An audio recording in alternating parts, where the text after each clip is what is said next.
Oke, selamat datang kembali teman-teman Independent Training di channel Independent Training, dan kali ini kita mau bahas lingkungan hidup dalam perspektif regulasi. Nah, mengapa penting? Karena kembali lagi perspektif regulasi merupakan mekanisme enforcement terhadap ketentuan peraturan sehingga perusahaan bisa lebih comply terhadap kepedulian lingkungan hidup yang sudah menjadi concern dari negara. Tapi sebelum kita bahas, teman-teman jangan lupa untuk subscribe, like, and comment. Nah, sekarang kita bahas ada beberapa perangkat hukum yang kita bahas, undang-undang, 2 undang-undang, dan 1 peraturan pemerintah. Nah, yang paling mendasar sekali kita bahas dulu Undang-Undang PT tahun 2007. Nah, kenapa ini paling mendasar? Karena pada saat pembentukan niat awal dan kita melakukan pengesahan terhadap perseroan terbatas kita, maka dipastikan bahwa pengurus perusahaan harus dan pemilik modal harus memahami Undang-Undang PT nomor 40 tahun 2007. Dan secara spesifik sudah diatur terkait tentang tanggung jawab sosial dan lingkungan bagi perusahaan. Nah, mulai dari pasal 1 nomor 3, yaitu adalah tanggung jawab sosial dan lingkungan adalah komitmen perseroan untuk berperan serta dalam pembangunan ekonomi guna meningkatkan kualitas kehidupan dan lingkungan yang bermanfaat, baik bagi perseroan, komunitas, maupun masyarakat pada umumnya. Ya. Nah, ini yang diharapkan menjadi output ataupun luaran dari perusahaan memberikan nilai tambah tidak hanya bagi perseroan itu sendiri ataupun bagi pemegang saham, tetapi bagaimana memberikan nilai tambah terhadap komunitas maupun masyarakat pada umumnya. Dan jangan lupa bahwa pembangunan ekonomi yang diinginkan adalah pembangunan ekonomi yang berkelanjutan. Berkelanjutan di sini artinya apa? Bahwa ada renew dari resource yang sudah kita pakai, bahwa kita tidak boleh menghabiskan dan tidak menyisakan resource bagi generasi di kemudian hari. That is pembangunan ekonomi yang berkelanjutan. Pasal 66 diatur lebih lanjut lagi bahwa laporan tahunan harus memuat laporan pelaksanaan tanggung jawab sosial dan lingkungan, ya. Itu bagian dari pasal 66. Lebih lanjut lagi diatur dalam pasal 74. Ada 4 item yang saya sampaikan di sini mengenai kewajiban itu sendiri bagi PT untuk melakukan kegiatan tanggung jawab sosial dan lingkungan, kewajiban perseroan yang dianggarkan dan diperhitungkan sebagai biaya perseroan, ya. Jadi ini accounting treatment-nya adalah bahwa biaya untuk tanggung jawab sosial dan lingkungan itu dimasukkan dalam klasifikasi akun biaya, ya, dan boleh dibiayakan dengan memperhatikan kepatutan dan kewajaran. Nanti kepatutan dan kewajaran akan kita bahas dalam suatu perumpamaan sendiri, ya. Nah, perseroan yang tidak melaksanakan kewajiban sebagaimana dimaksud dikenakan sanksi sesuai dengan ketentuan peraturan perundang-undangan. Nah, ini yang memang menjadi bentuk dari enforcement dari peraturan bahwa perusahaan itu seharusnya memang aware terhadap tanggung jawab sosial dan lingkungan. Yang terakhir yaitu adalah ketentuan lebih lanjut mengenai tanggung jawab sosial diatur dengan peraturan pemerintah. Itu yang mau kita bahas sekarang. Oke? Nah, turunannya dari undang-undang ada PP, Peraturan Pemerintah Nomor 47 Tahun 2012. Ya, jadi hierarkinya seperti itu, ada undang-undang, ada peraturan pemerintah di bawahnya. Lebih teknis biasanya, ya. Nah, pertama diatur dalam pasal 4, tanggung jawab sosial dan lingkungan dilaksanakan oleh direksi berdasarkan rencana kerja tahunan perseroan.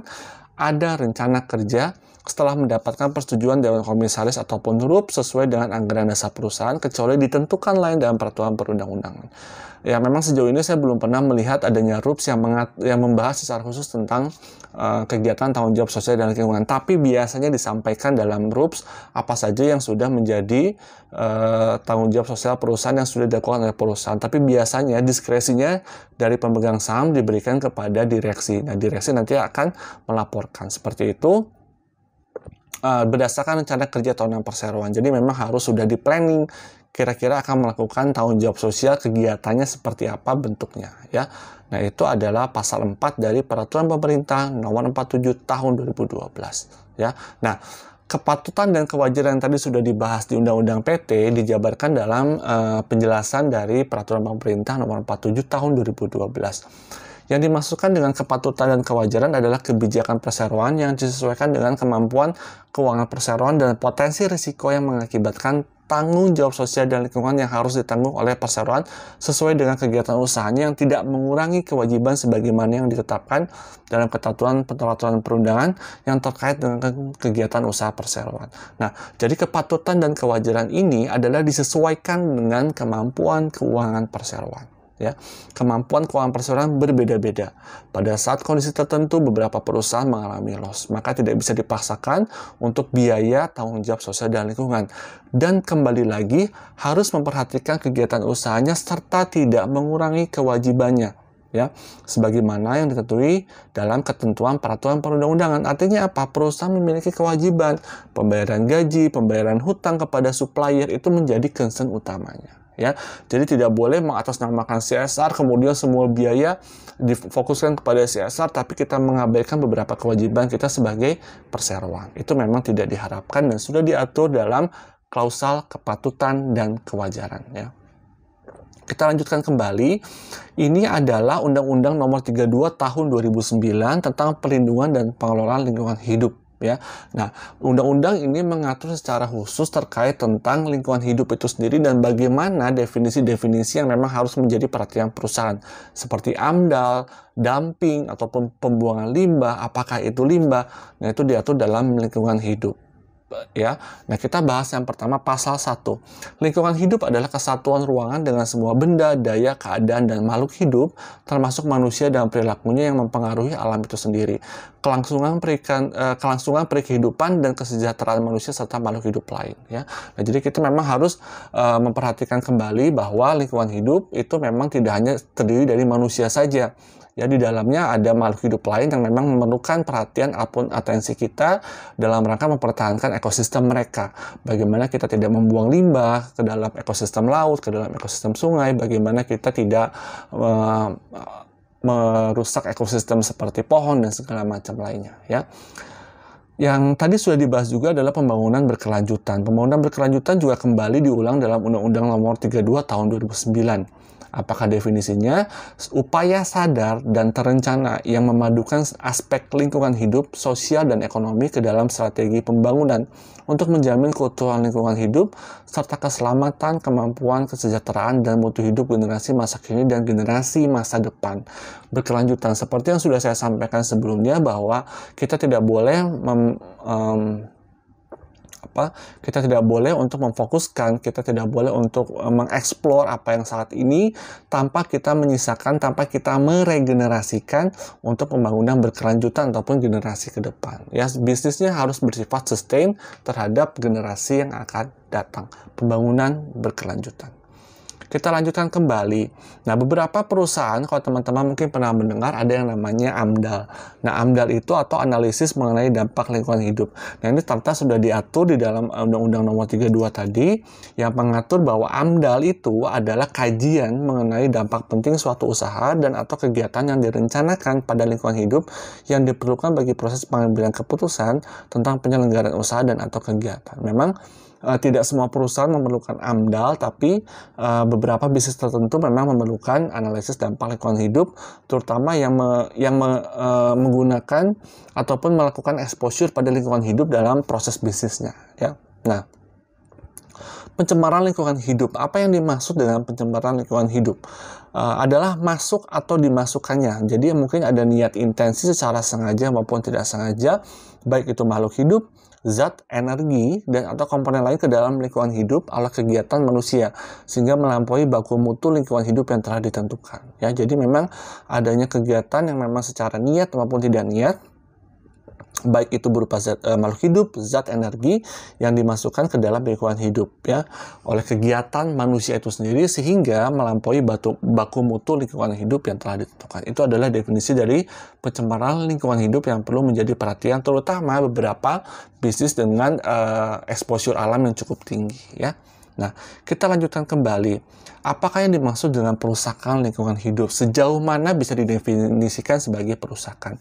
Tindakan orang yang menimbulkan perubahan langsung atau tidak langsung terhadap sifat fisik, kimia, dan atau hayati lingkungan hidup sehingga melampaui kriteria baku kerusakan lingkungan hidup, ya.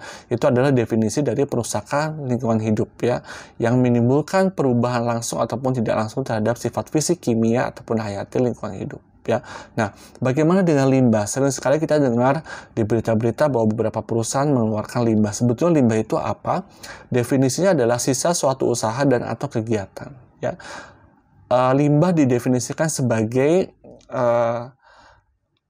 pada saat kita mengelola suatu material, ya, maka terdapat sisa-sisanya, baik itu berupa zat air, berupa zat padat, yang dibuang biasanya ke dalam ekosistem ataupun lingkungan hidup. Nah, itu yang tidak ingin menjadi concern dari pun pemerintah, bahwa perusahaan-perusahaan diharapkan bisa jauh lebih aware untuk tidak membuang limbah, ya.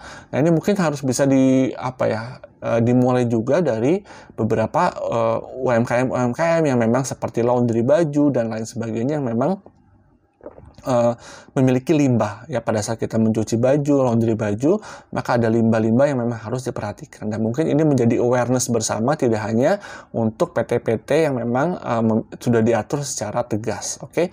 Nah, yang berikutnya adalah dumping. Pembuangan adalah kegiatan membuang, menempatkan, dan atau memasukkan limbah atau bahan dalam jumlah, konsentrasi, waktu, dan lokasi tertentu dengan persyaratan tertentu ke media lingkungan hidup tertentu, ya. Misalkan teman-teman dalam waktu tertentu, di sini dikatakan misalkan pada malam hari membuang limbah berupa gas yang mengandung racun pada malam hari melalui cerobong asap, ya. Nah, itu dilakukan apa yang namanya definisi dumping. Atau misalkan pada malam hari mumpung sepi nih, misalkan sungai ataupun ekosistem laut, kita buanglah limbah ke dalam ekosistem laut. Nah, itu yang memang menjadi concern terkait tentang dumping ataupun pembuangan yang memang biasanya akan menjadi praktik yang tidak sehat, ya, bagi beberapa perusahaan, sehingga sudah diatur apakah dimaksud dengan dumping ataupun kegiatan pembuangan. Nah, mungkin yang teman-teman dengar juga berikutnya ada limbah rumah sakit, yang mungkin pernah teman-teman dengar beritanya bahwa di daerah tertentu ternyata ditemukan beberapa karung limbah rumah sakit seperti sarung tangan, jarum suntik, kemudian bungkus obat-obatan yang dimasukkan ke dalam karung dan dibuang di lokasi tertentu yang memang tidak padat penduduk. Nah, itu yang memang tidak dihindari, karena kembali lagi pengelolaan limbah sudah ada dan sudah diatur, ya, terutama limbah yang memang beracun ataupun B3, ya. Nah, sebetulnya apa yang menjadi tujuannya adalah, pertama, diatur dalam pasal 3, melindungi wilayah NKRI dari pencemaran ataupun kerusakan lingkungan hidup, menjamin keselamatan, kesehatan, dan kehidupan manusia. So, sebetulnya basically peraturan-peraturan ini, perangkat ini memang dibuat bukan untuk menyulitkan, tapi sebetulnya untuk menjamin